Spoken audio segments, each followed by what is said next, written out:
दोस्तों एक बात हमने बचपन से सुनी है कि आप जैसे माहौल में रहते हैं आप वैसे हो जाते हैं। जैसे लोगों से बात करोगे आप वैसे हो जाओगे, जैसा कंटेंट कंज्यूम करोगे वैसे हो जाओगे, जिस तरह की बुक्स पढ़ोगे आपके विचार भी वैसे ही हो जाएंगे।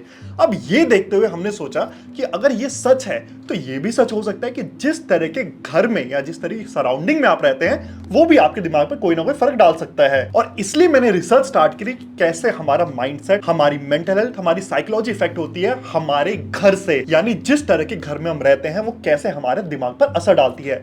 इसी सिलसिले में एक बुक है जिसका नाम है द आर्किटेक्चर ऑफ हैप्पीनेस।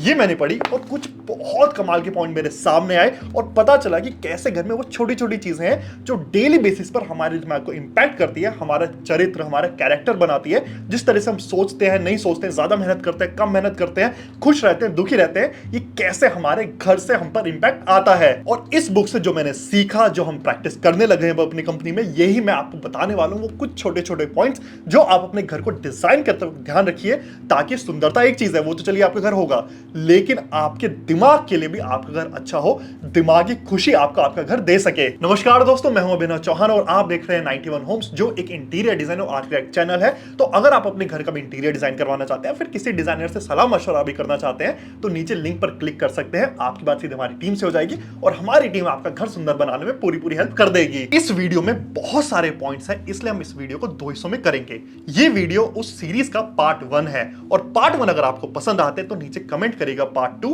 ताकि मैं अगली सीरीज पार्ट 2, पार्ट 3 इसके बारे में ला सकूं। तो जिन 4 पॉइंट के बारे में बात करने वाले हैं वो ये है।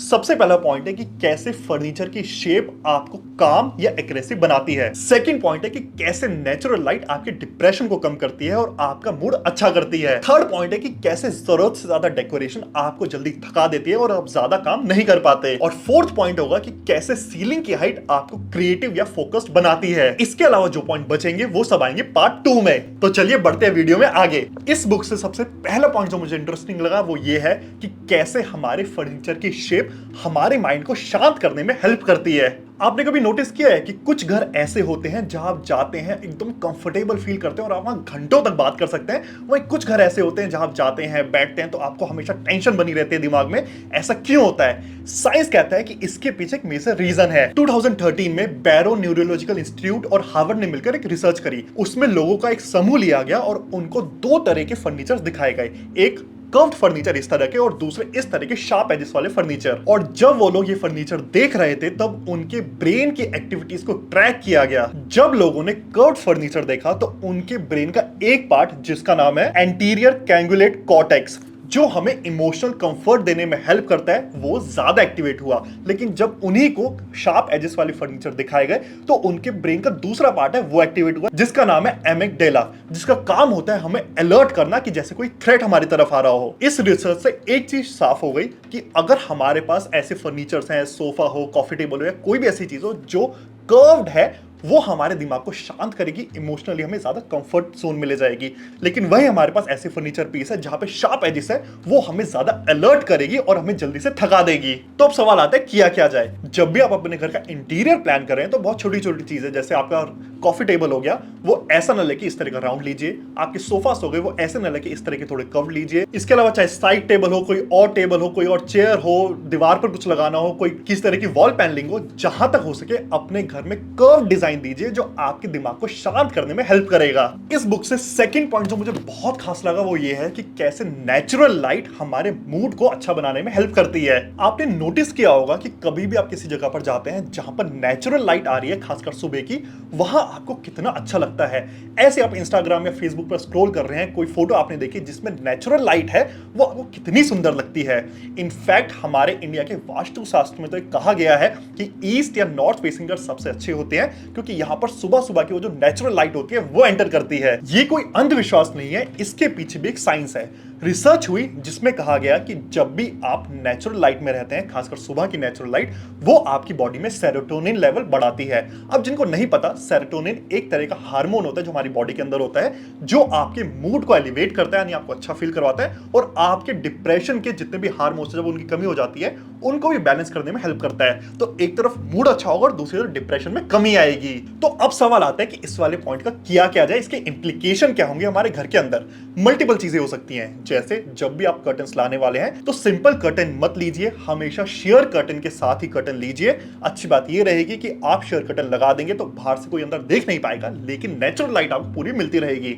इसके अलावा फ्रंट में जितने भी विंडोज है उनको इस तरह के बड़े साइज में लीजिए, एल्युमिनियम में लीजिए, वुडन में जाने की जरूरत नहीं है, ताकि मैक्सिमम लाइट आपके घर के अंदर एंटर हो सके। कोई भी ऐसे एरिया है घर का जहां पर नेचुरल लाइट की थोड़ी कमी है, वहां बड़े बड़े मिरर्स का यूज करिए ताकि कम लाइट को मल्टीप्लाई कर सके। वॉल्स का कलर जितना लाइट हो सके उतना रखिए, क्योंकि लाइट कलर की वॉल्स ज्यादा लाइट को रिफ्लेक्ट करते तो आपके घर में ज्यादा रोशनी बनी रहती है। कोई भी ऐसी जगह जहां पर आपको लंबे समय तक रहना है, जैसे आपकी किचन हो गई, आपका स्टडी एरिया हो गया, जहां आपको बहुत देर तक काम करना पड़ सकता है, वो भी रिपीटेटिव काम, वहां पर बड़ी विंडोज देने का ट्राई करिए ताकि आपका ध्यान लगा रहे। और कभी आप ऐसी सिचुएशन में फंस जाओ कि घर तो बनाना है लेकिन नेचुरल लाइट वहां आने नहीं वाली, या आपका घर की लोकेशन इस तरह की है, तो आप आर्टिफिशियल लाइटिंग का भी यूज कर सकते हैं। बस उसमें 3 तरह की लाइट आएंगी, वार्म व्हाइट, नेचुरल व्हाइट और कूल व्हाइट।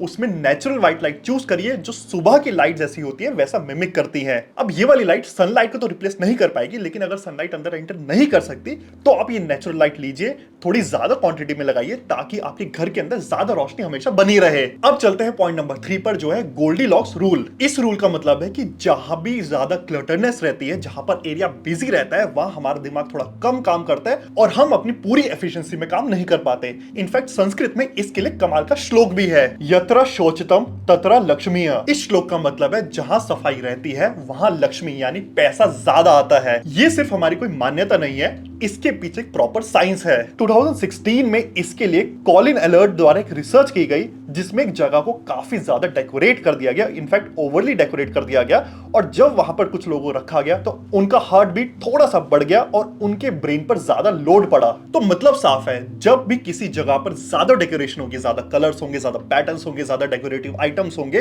वो हमें बिना ज्यादा काम करे ही थका देगा हमारे ब्रेन पर, क्योंकि लोड ज्यादा रहता है। वहीं कोई जगह सिंपल है, सोबर है, बहुत ज्यादा चीजें नहीं है डेकोरेट करने के लिए, वो हमें जल्दी से थकाएगा ही नहीं और हम ज्यादा काम कर पाएंगे। लेकिन इसका मतलब ये बिल्कुल नहीं है कि अपना पूरा घर बिल्कुल प्लेन कर दिया जाए, वो तो काफी बोरिंग हो जाएगा। इसी बहुत ज्यादा डेकोरेशन और बहुत कम डेकोरेशन के बीच में एक जगह होती है जिसको कहते हैं गोल्डीलॉक्स रूल, जो एक स्वीट स्पॉट होता है जितना हमें डेकोरेट करना चाहिए ताकि अच्छा भी लगे लेकिन हमारे ब्रेन पर ज्यादा लोड भी ना आए। तो इस ओवर डेकोरेशन और अंडर डेकोरेशन के बीच में रहने के लिए मैं आपको कुछ रूल्स बताता हूं जो आपको फॉलो करने चाहिए।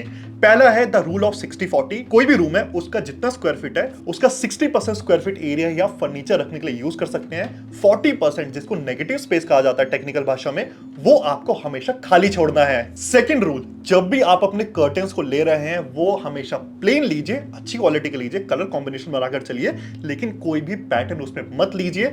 ये बहुत बड़ा फैक्टर होता है हमारे दिमाग पे लोड बढ़ाने का। थर्ड रूल है कि बहुत ज्यादा ओपन शेल्फिंग ना दीजिए। जैसे आजकल मैं देखता हूं कि किचन डिजाइन हो रही है, वार्डरोब डिजाइन हो रहा है, उसमें बहुत छोटे छोटे कई सारे खाने दे दिए जाते हैं। जब हम ये सोचते हैं कि देखने में अच्छा लगेगा, हो सकता है वो एक बार अच्छा लगे, लेकिन वहां पर क्लटरनेस बढ़ती है क्योंकि हम बहुत ज्यादा ऑर्गेनाइज चीजें नहीं रख पाते, बस ऐसी फेंक देते हैं अंदर, जो हमारे दिमाग पर लगातार लोड बढ़ाती है। तो आप मैक्सिमम क्लोज शेल्फिंग रखिए, यानी कबर्ड्स वगैरह हो उनके आगे शटर लगवा दो, ओपन स्पेस आपको कम से कम देना है। इसके अलावा जब फॉल सीलिंग डिजाइन कर रहे हो तो उसको प्लेन लीजिए, उसके अंदर जो आपको डेकोरेशन करनी है वो लाइट से कर लीजिए, लेकिन फॉल सीलिंग में बहुत ज्यादा कर्व्स निकालने की कोई जरूरत नहीं है। एक बार के लिए हो सकता है अच्छा लगे, लेकिन वो क्लटरनेस को बढ़ाता है आपके रूम के अंदर। फोर्थ पॉइंट जो मुझे भी बिल्कुल नहीं पता होता और मुझे शायद सबसे ज्यादा इंटरेस्टिंग लगा, वो ये है कैसे हाई सीलिंग आपकी क्रिएटिव थिंकिंग को बढ़ाती है। यूनिवर्सिटी ऑफ मिनेसोटा जो यूएसए में है, वहां एक रिसर्च हुई जहां पर 2 अलग अलग ग्रुप के लोगों को अलग अलग रूम्स में रखा गया। एक रूम की हाइट थी 8 फीट और दूसरे रूम की हाइट थी 10 फीट, और दोनों को सेम टास्क दिए गए। अब मजे की बात यह है कि दोनों के अलग अलग फायदे, अलग अलग नुकसान उभर कर आए। वो क्या है वो सुनिए। जिन भी लोगों को हाई सीलिंग यानी 10 फीट वाले रूम में रखा गया, वो उन्होंने अपना काम ज्यादा क्रिएटिविटी के साथ किया, यानी काम में उन्होंने अपने इनपुट काफी ज्यादा डाले। लेकिन वहीं पर जो छोटी हाइट वाली सीलिंग थी यानी 8 फीट वाली, वहां पर लोगों ने काम तो किया, उन्होंने वो काम ज्यादा फोकस होकर किया, ज्यादा अच्छे से किया, लेकिन उसमें वो अपनी क्रिएटिव एनर्जी नहीं लगा पाए, वो अपनी तरफ से इनपुट नहीं डाल पाए, बस जो उनको दिया गया था वो उन्होंने अच्छे से किया। तो यहां से हमें ये पता चला कि जहां भी हमें थोड़ा क्रिएटिव होना है वहां हाई सीलिंग जरूरी है, खासकर आपके घरों के अंदर। लेकिन जहां हमें ज्यादा फोकस, ज्यादा लगन के साथ एक स्पेसिफिक टास्क को बस पूरा करना है, वहां छोटी हाइट की सीलिंग भी चल जाएगी, जैसे आपके ऑफिसेज हो गए। अब सवाल आते हैं किया कैसे जाए। मैं आपको कुछ एक ट्रिक बताता हूं, आप देखिएगा कि आपके घर में कौन से फिट हो रही है। आप अगर कोई लूवर लेना चाह रहे हैं, किसी तरह का वॉलपेपर लगाना चाह रहे हैं, तो इस तरह का पैटर्न लीजिए जो वर्टिकल हो, जो आपको ऐसा इंप्रेशन देगा कि आपकी रूम की हाइट ज्यादा है। इसके अलावा जब भी आप कर्टन्स का यूज कर रहे हैं तो उसको हमेशा सीलिंग टू फ्लोर यूज करिए। इस तरह के जो बीच में कर्टन होते हैं ना, ऊपर अलग वॉल दिख रही होती है, नीचे अलग वॉल दिख रही होती है, ये आपकी वॉल को 2-3 हिस्सों में बांट देता है और आपकी सीलिंग का लेवल और डाउन लगने लगता है। वॉल पर अगर आप बहुत सारे फ्रेम्स लगाना चाह रहे हैं तो इस तरह के ना लगाकर इस तरह के बड़े बड़े फ्रेम्स लगाएं जो आपको ज्यादा हाइट का इंप्रेशन देते हैं। और अगर आपका घर है ही ऐसा जिसका लेंटर लेवल कम है, यानी आपको सीलिंग की हाइट कम ही मिल रही है, तो अपने जितने भी फर्नीचर पीस है उनकी हाइट भी कम कर दो, ताकि आपको एक इल्यूजन मिले कि आपकी हाइट नॉर्मल या उससे ज्यादा है। सीलिंग की हाइट कम करने में फॉल सीलिंग की एक बड़ी भूमिका होती है, वो हमारे सीलिंग के लेवल को डाउन कर देती है। लेकिन आपका थोड़ा सा दिमाग यूज करना है और ऐसे डिजाइन चुनने हैं जहां पर फॉल सीलिंग का ड्रॉप, यानी सीलिंग और फॉल सीलिंग के बीच का गैप कम से कम हो। कम से कम आपको 4 इंच तो लेना पड़ेगा। तो इस तरह का डिजाइन चुनिए जो 4 इंच नीचे आके भी अच्छा लगे, बहुत ज्यादा आपको डाउन लेने की जरूरत ना पड़े।